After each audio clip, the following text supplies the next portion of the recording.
이 말씀이 들려졌던 당시 약 2000년 전의 시대는 로마라고 하는 초강대국의 지배를 받고 있을 때였습니다. 이스라엘 백성들이 말입니다. 그래서 어찌하든지 이 로마로부터 자유만 할 수 있으면, 벗어날 수만 있으면 소원이 없겠다라고 생각했던 그들이 몇 번에 걸친 항거를 합니다. 그러나 그 항거에도 불구하고 도저히 게임이 되지 않아서 그들은 결국 포기하고 맙니다. 그래서 로마의 지배를 받고 살아가고 있을 때에 이스라엘 백성들에게 한 가지 마지막 남은 유일한 소망이 있다면 그것은 메시아가 오는 거였습니다. 그토록 선지자들을 통해서 메시아를 보내주겠다, 메시아를 보내겠다라고 하신 하나님의 약속이 지금 이루어져야 합니다. 지금 우리가 아무것도 할 수 없는 이때 지금 보내주셔야 됩니다라고 그들은 부르짖기를 시작했습니다. 그리고 그 부르짖음에 응답하듯이 하나님은 그들에게 메시아를 보내주셨습니다. 그들이 메시아를 기다린 까닭은 크게 두 가지입니다. 하나는 로마로부터 자유하기 위해서 그렇습니다. 메시아는 절대적인 힘을 가지고 있다. 그래서 로마를 한 번에 물리칠 수 있는 능력이 메시아에게 있다. 그래서 하늘로부터, 하늘의 문이 걷히고 하늘로부터 천사가 그들을, 메시아를 떠받들며 나팔 소리와 함께, 빰빠밤 소리와 함께 하늘로부터 메시아가 아주 멋지게 내려올 것이라고 그들은 기대를 했습니다. 물론 이것은 하나님의 뜻은 아니었죠. 자기들이 바라는 이 멋진 메시아가 하늘의 문을 열고 내려올 것이라고 여겨서 매일같이 예루살렘 성의 꼭대기만을 바라보며 이쪽으로 오실 것이다. 하나님이 가장 기뻐하는 성전인 예루살렘 성전의 가장 높은 곳으로 아마도 메시아가 오실 것이다 라고 하며 그곳에 파수꾼을 세워서 매일같이 하늘을 쳐다보며 메시아가 오기만을 기다렸습니다. 두 번째는 그들이 메시아를 기다렸던 이유는 그들이 그토록 바라던 하나님의 나라, 천국이 메시아와 함께 열릴 것이다 라고 하는 믿음 때문이었습니다. 막연한 하나님의 나라가 아니라 이제 구체화된 메시아가 오면 하나님의 나라가 열리고 우리는 하나님의 나라에 들어간다 라고 했던 이 두 가지 이유 때문에 그들은 메시아를 기다렸습니다. 그래서 세례 요한은 바로 이스라엘 백성들을 향하여 이렇게 말합니다. 때가 찼다. 때가 찼고 하나님의 나라가 가까이 왔다라고 말입니다. 하나님의 나라가 가까이 왔다라는 이 말은 메시아가 오셨다라는 말입니다. 그래서 이스라엘 백성들은 메시아가 어디 있느냐고, 어디 메시아가 왔냐고, 왔으면 우리가 봤을 거라고, 아무리 하늘을 보고 하늘문이 열리기를 기대했지만 지금까지 소식이 없는데 무슨 얘기냐고, 메시아가 어디 왔냐고 그들은 오히려 세례 요한의 말을 의아해했을 것입니다. 물론 나중에 세례 요한을 통해서 듣게 되는 이 복음은 마구간에서 마리아와 요셉의 자녀로, 아들로 태어났다는 이야기를 들었을 것이고 그들은 더 콧방귀를 뀌었을 것이 분명합니다. 하늘로부터 하늘 구름을 거치고 천사들의 노랫소리와 함께 내려오셔야 될 메시아가 그 천하디천한 말 구유에 누이셨다라는 소식은 그들에게는 복음이 되지 못했다는 겁니다. 예수님이 말씀합니다. 나는 태초부터 영원히 계신 분이며 하나님의 나라의 시작과 하나님의 나라의 마지막이 될 것이다 라고 말씀하셨습니다. 예수님이 메시아라는 걸 믿었다면 예수님께서 하신 이 모든 말씀을 다 아멘으로 받았을 겁니다. 그런데 이스라엘 백성들은 메시아는 나사렛에서 오지 않는다, 메시아는 하늘로부터 멋지게 임하실 것이다, 그리고 메시아는 우리를 로마로부터 구해줄 강력한 힘을 갖고 있을 것이다 라는 이 선입관 때문에 믿지를 못합니다. 예수님이 하나님의 나라입니다. 예수님이 천국입니다. 그리고 그 하나님의 나라에 들어가는 열쇠, 그 하나님의 나라에 들어가는 비밀은 바로 예수 그리스도를 메시아로 믿는 겁니다. 우리의 죄를 대신하여 죽으시기 위해서 이 땅에 오신, 그리고 부활하셔서 다시 오실 바로 그 예수님을 메시아로 믿으면 우리는 하나님의 나라를 소유할 수 있습니다. 여기 모인 우리 모두는 예수 그리스도를 메시아로 믿는 사람들입니다. 아멘. 다른 건 다 몰라도 괜찮아요. 다른 건 다 몰라도 괜찮지만 이 믿음 하나만큼은, 내가 예수를 메시아로 믿는 이 믿음 하나만큼은 우리에게 절대적으로 필요합니다. 이것이 없이는 하나님의 나라에 들어갈 수 없습니다. 아무리 많은 지식을 갖고 있고 아무리 많은 사람들로부터 인정을 받고 존경을 받아도 예수가 그리스도라는 사실을, 예수가 메시아라는 사실을 모르면 하나님의 나라는 우리에게 없습니다. 이것은 하나님께서 계획하신 것이며 비밀이라고까지 말씀하셨던 겁니다. 오늘 우리가 읽은 말씀은 하나님의 나라에 대한 비유입니다. 왜 비유로 말씀하시냐면 하나님의 나라에 대한 여러 가지 많은 생각들이 있었어요. 여러 가지 많은 주장들이 있었고 이게 하나님의 나라야, 이것이 하나님의 나라야, 서로 각각 다른 여러 가지의 내용들이 그들에게 있었습니다. 무엇이 맞는지, 어떤 것이 맞는지 그들은 몰랐습니다. 그래서 예수님께서는 보다 쉽게, 보다 자세하게 설명하기 위해서 비유라고 하는 문학 기법을 사용해서 설명하셨는데, 문제는 지금 이 시대의 말씀이 아니라 2000년 전의 말씀이라는 사실이에요. 한 가지 제가 예를 들어 드리겠습니다. 당시 2000년 전입니다. 이스라엘 마을에 갔더니 이스라엘 여러 마을 가운데 한 마을에서 잔치가 벌어졌습니다. 굉장히 성대하고 풍악 소리가 울리는 그런 잔치입니다. 그래서 무슨 잔치가, 누가 결혼했나? 무슨 좋은 일이 있나 봐 라고 해서 들어가 보니 내용은 딸이 죽은 겁니다. 딸이 죽었으면 초상이 치러야 되는데 잔치가 벌어지고 있는 거예요. 미친 사람들 아니야? 도대체 어떻게 된 일이야? 라고 해서 다시 물었습니다. 딸이 죽었는데 왜 잔치를 벌입니까? 라고 물었더니 이 딸이 아직 결혼하지 않았는데 어느 날 배가 불러서 임신을 해서 온 겁니다. 근데 그 아이를 갖고 온 그것이 그들에게는 수치스러운 겁니다.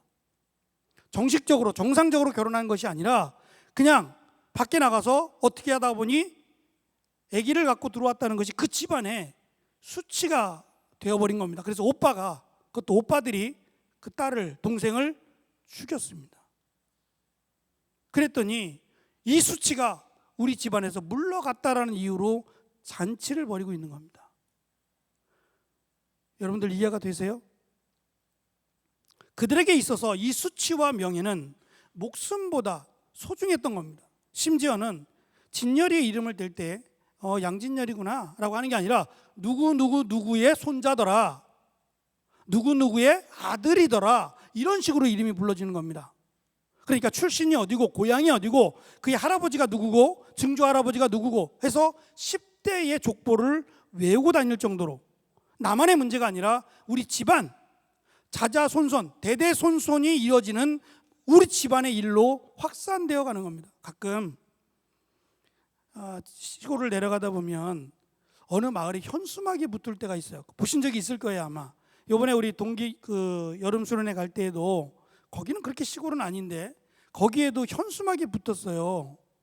근데 그 현수막은 누구의 아들이 사법고시에 합격을 했다더라, 누구의 아들이 어떤 일을 했다더라라고 하는 것이 그 집안의 경사가 되는 거예요. 그래서 온 마을 사람들에게 자랑하기 위해서 현수막을 걸었습니다. 만약에 이때도 현수막이 있었다면 엄청난 일들이 있었을 겁니다.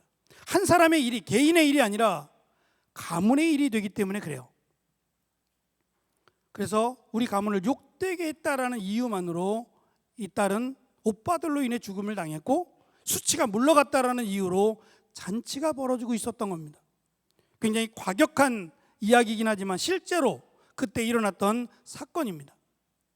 이처럼 비유는 쉽게 설명하기 위해서 사용하는 문학 기법이지만 그때 우리가 살지 않았기 때문에 어쩌면 우리가 이 말씀을 이해하기에는 이스라엘 백성들도 아니고 어려운 감이 없지 않아서 잘 이해가 안 될 수도 있고요. 또 그것을 이용해서 이단들이 비유로 하나님의 말씀을 왜곡되게 전파하기도 합니다. 이 비유의 내용들은 이렇습니다. 오늘 말씀에서 포도원은 하나님의 나라를 상징해요. 예수님이 나는 참 포도나무요 너희는 가지다라고 말씀하신 것은 이 포도가 상징하는 것이 이스라엘 백성이기 때문에 그래요. 그래서 이 포도원은 하나님의 나라, 이스라엘 백성들이 참포도나무의 포도원에 살기를 원하는 이 포도원은 하나님의 나라를 상징합니다. 그리고 포도원 주인은 하나님이십니다.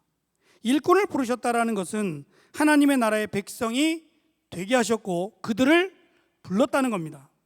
그들이 일한 것은 그들의 이 땅에서의 믿음의 삶을 살았다라는 것을 상징합니다. 그렇다면 아침 일찍 새벽 6시인데요. 새벽 6시부터 나가서 열심히 일한 사람은 적어도 모태신앙이거나 아니면 어릴 적부터 교회를 출입하며 또 하나님을 섬겼고 열심히 하나님의 일을 감당했던 사람들을 의미할 겁니다.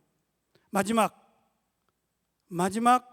6시에 일을 마치게 되는데 6시에 일을 마치기 1시간 전 5시에도 나가보니 아직도 일을 구하지 못하고 배회하는 사람들이 있었습니다. 그 사람들은 아마도 일을 할 수 없는 조건을 가진 사람들일 겁니다. 아침 일찍 6시에 나가서 일한 사람들은 부지런한 사람들일 것이고 책임감이 넘치는 사람일 것이고 건강한 사람이었을 게 분명합니다. 그러나 3시간 간격으로 뒤로 넘어갈수록 일을 할 수 없는 사람들이 계속 남게 되었을 겁니다. 그리고 맨 마지막에 남은 사람은 도저히 일을 할 수 없는 사람, 일을 맡기면 게을르거나 아니면 몸이 불편해서 도저히 일을 제대로 할 수 없는 사람들이 그 시간까지 남아 있었을 겁니다. 그런데도 그들에게 일을 맡깁니다. 사람들이 볼 때는 저 사람이 어떻게 일을 해? 왜 저런 사람들에게 일을 맡겨? 라고 말할지 모르지만 맡기는 것은 주인의 마음이었어요. 너도 가서 포도원에서 일을 하라 라고 말씀하시며 1시간밖에 되지 않는데 그들이 일을 하기 시작합니다. 얼마나 일했느냐를 평가하지 않습니다. 12시간 일한 사람이나 1시간 일한 사람에게 얼만큼의 일을 했느냐를 평가하지 않는 겁니다. 그리고 시간이 되어서 그들에게 그 일한 것에 대한 대가를 거꾸로 1시간 일한 사람부터 지불하기를 시작합니다. 어쩌면 내 평생에 하나님을 위해 섬겼고 하나님을 위해서 일했던 사람과 죽기 전에 마지막 눈 감기 전에 예수 그리스도를 구주로 고백한 이 한 사람을 지금 비교할 수도 있습니다. 한 사람을 마지막 죽기 전에 믿은 사람은 아무것도 한 게 없어요. 어쩌면 내 방식대로 내가 좋아하는 대로 육신적으로 살아가다가 마지막 죽을 목전에서 예수를 메시아로 믿은 사람일 뿐입니다. 그런데 중요한 것은 12시간 평생을 일한 사람도 하나님의 나라에 가고 마지막 어쩌면 죽기 전에 예수를 메시아로 믿었던 이 사람도 천국에 간다는 겁니다. 일한 것 때문에 천국을 간다면 1시간 일한 사람은 갈 수 없습니다. 적어도 6시간 이상 열심히 일한 사람만 들어가야 되는데 주인은 그렇게 말씀하지 않습니다. 일하라고 한 사람이 나기 때문에 얼만큼을 일했던지 내가 부른 그 사람은 들어갈 수 있다는 겁니다. 우리 모두는 하나님의 선택을 받았고 하나님의 부르심을 받은 사람들입니다. 물론 어떤 사역이나 일면에서 보면 어떤 사람은 지금 연수만큼 어쩌면 20년 이상을 내가 하나님을 위해서 헌신하고 지금도 여전히 헌신하고 섬기고 있는 친구들도 있고 이제 교회 나온 지 1년이 채 되지 않는 청년들도 있을지 모릅니다. 중요한 것은 모두 다 하나님의 나라에 갑니다. 아멘. 그래서 하나님의 나라는 내가 내 힘으로 내 공로로 들어가는 게 아니라 하나님의 은혜로 들어가기에 자랑할 수 없다라고 바울은 말합니다. 하나님의 나라에 내가 들어간다라는 것이 내 자랑이 될 수 없는 것은 하나님이 나를 택하셨고 은혜로 나를 하나님의 자녀로 삼으셨기 때문에 천국에 들어갈 수 있다는 겁니다. 그런데 베드로와 야고보와 예수님께 말을 합니다. 예수님, 저는 모든 것을 버리고 주를 따랐습니다. 어떻게 하라는 얘기입니까? 모든 것을 버리고 주를 따랐습니다. 심지어는 베드로에게는 가족이 있었는데 가족과도 떨어져서 예수님을 따랐습니다. 어떻게 하라는 얘기입니까? 좀 기억해 달라는 겁니다. 내가 이토록 헌신했으니 나를 기억해 주시고 예수님이 하늘나라에 가시면 그때 나를 오른쪽에 나를 왼쪽에. 이건 베드로만의 생각이 아닙니다. 다른 제자들도 똑같은 생각이었기에 베드로가 이렇게 말을 하니까 심기가 불편했어요. 다른 제자들도 나도 저러고 싶은데 나도 모든 걸 버리고 따랐는데 왜 저 사람들만 왼쪽 오른쪽 나는 어디야 그럼? 굉장히 불편한 모습을 보였다라고 성경은 말씀합니다.